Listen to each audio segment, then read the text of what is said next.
welcome back to the Cayman. This is part 2 of my video. It's Saturday night, it's still Saturday night, coming back from picking up my takeout. And so I'm not sure when you're going to see this, if I'm going to release both part 1 and part 2 on Sunday, or part 1 on Sunday, part 2 on Monday. Not sure yet. But anyway, part 1 was 5 things I love about my Cayman. Part 2 here is 5 things I hate about my Cayman. So I kind of cheated with 2 of these, because 2 of these are also on the 5 things that I love about my Cayman, because there are 2 things that I have a love-hate relationship with this car. And I hope you can see me. It's 7 o'clock, you know, at the beginning of September, and it's starting to get dark early, so I hope you can still see me. Anyway, actually, let me try this light. I'm not sure if that's going to help or not. So, 5 things I hate about my Cayman. First one is the steering wheel. The stock steering wheel is skinny, is big, and especially when you're talking about a car with a clutch, I'm bumping my left knee into it all the time every time I use the clutch pedal. Now, after 7 years of two GTIs, I had a 2007 Mark V GTI, and right now I still have a 2010 Mark VI GTI. Both of them with flat bottom, really chunky steering wheels that are just the best steering wheels I've ever owned, I've ever driven with. This one is kind of a disappointment. You know, this car isn't too old. It's a 2008. You would think that it would have a slightly beefier steering wheel, but it doesn't. It is leather. It's nice and grippy, but it's just something to get used to. So they're definitely looking into, you know, aftermarket as far as you know, newer generation Porsche wheels, steering wheels can fit on this just as easily with just a quick swap out. Although you need to switch out the airbag as well, which that's on the pricier side of things. For about $1,000, you can even get something like a GT3 steering wheel, which has a few styles have the flat bottom, which I'll love. So that's number 1, is the steering wheel. Number 2, the full leather seats. Now, I love leather interiors, and the leather that's on this car, although this doesn't have the leather package, so the dash isn't leather, but some of the trim is leather, and the seats are full leather. But the leather where you sit is the same leather as all the way around it. In other words, this, you know, there is no Alcantara option for the middle part of the seat where you actually sit. So a small guy like me, I'm about 5'7", I weigh about $130. Even though this does have bolstered seats for your thighs and for your side, I'm still kind of sliding around a little bit. And when you're talking about the leather, it's kind of slippery. You adjust when you push your you know, my left foot into the clutch. My body kind of slides.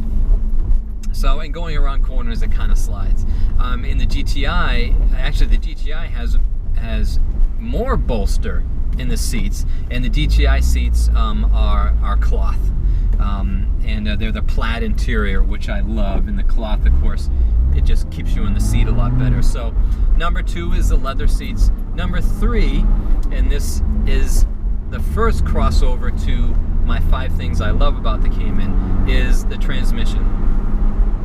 Nothing to complain about with the transmission itself. It's just really where I live, and actually where a lot of people live.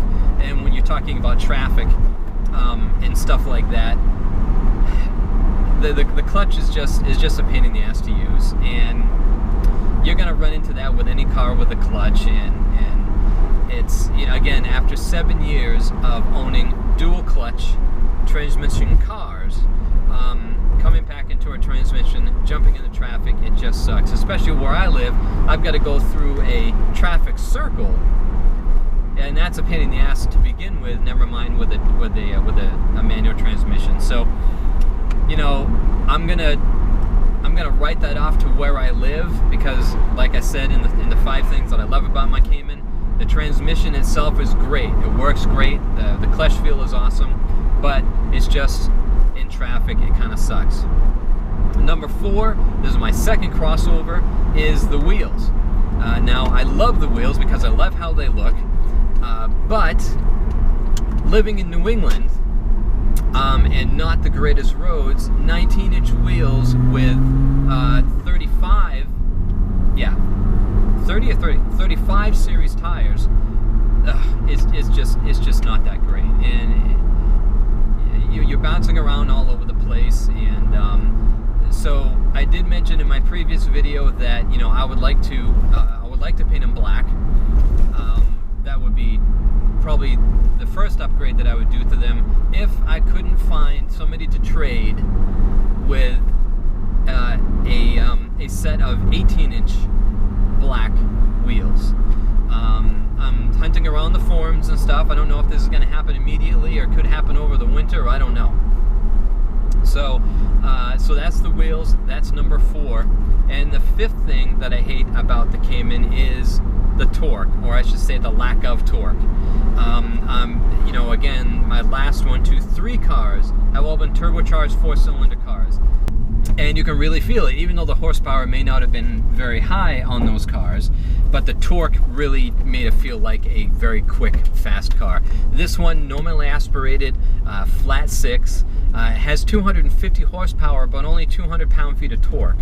So it's not really that fast off the line, although I did just purchase a sprint booster. So there is a little bit of lag that Porsche puts in on the accelerator pedal. I don't know why. I'm just going to stop right here. I don't know why. Whether it's fuel economy or what have you. Let me put down the windows and let me put on the clutch here, on the emergency brake here.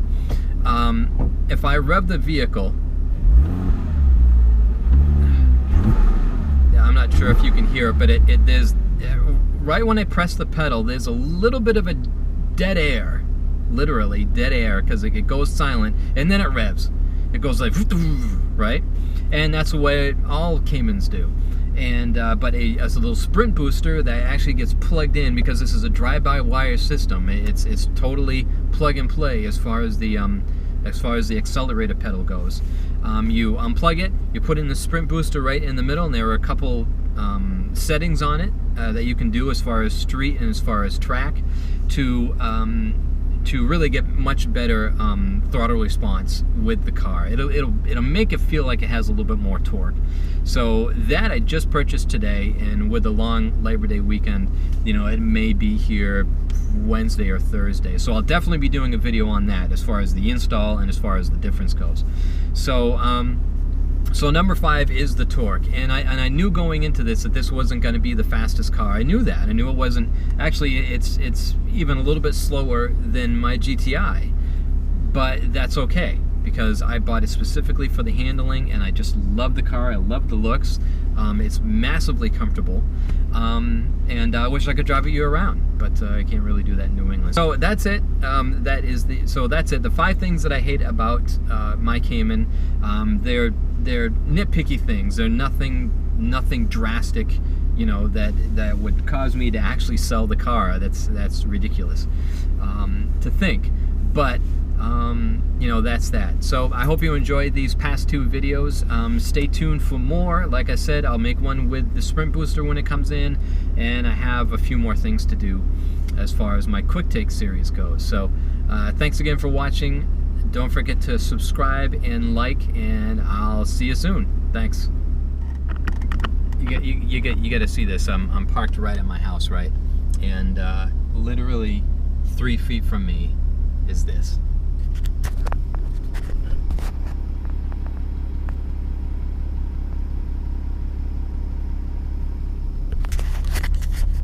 Just eating dinner, I guess, and I just went and picked up mine. So, see ya.